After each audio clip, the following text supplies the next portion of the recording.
So if somebody's getting in trouble, or, maybe they need some advice or, some guidance on a certain topic, an operator's never going to be good at every single thing, right? I mean, they should be surrounding themselves with really good people within the business, but sometimes the company's not large enough, right, to have kind of a full C-suite.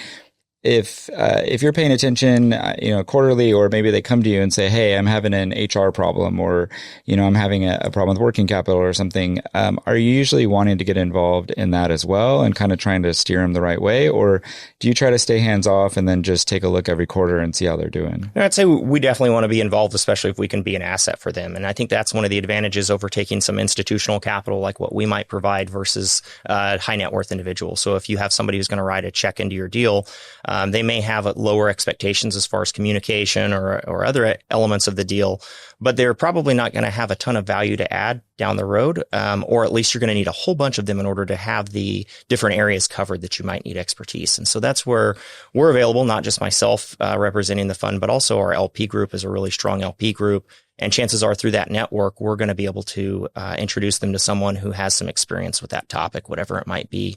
And I think that that's where a big advantage of taking institutional money. Just 2 weeks ago, I had an investment that we're working on, and they needed some kind of very specific industry expertise. It just so happens that one of our investors has former diplomatic and government experience, and I was able to introduce that LP to the buyer and let them do some talking about the specifics of that deal. And that was really, I think, a value add for the buyer, because they got access to somebody with knowledge that they just would never have been able to get, especially for free.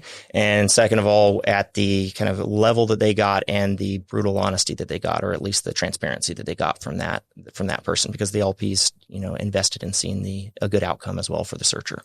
Yeah. And as an SBA lender, that's something we want to see as well. I mean, we've had conversations about transactions with our credit department and kind of said, hey, I know this deal is not perfect. It's not a slam dunk. However, I've got, individuals investing here. This is what they've done. I know them. This is what they bring to the table. And it's sort of helped get the deal over the finish line.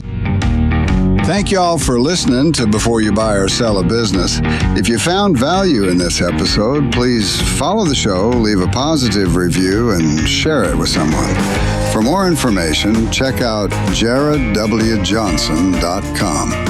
We'll see you all next time.